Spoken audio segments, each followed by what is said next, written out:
Hello guys, দেখো আজকে আমাদের কি কি মেনু। এটা দুপুরে লাঞ্চ, পুঁই শাক দিয়ে মাছের মাথা দিয়ে, দেখো কত বড় বড় মাছের মাথা।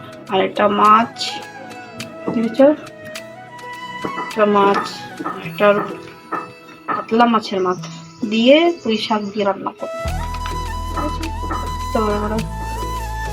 আর এটা আছে সিলভার কাপ, বড় সিলভার।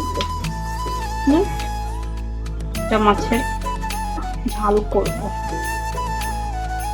এটা আছে কি শাক বলো তো, কলমি শাক এটা বলে। এটা দিয়ে মাছের মাথা দিয়ে রান্না করবো।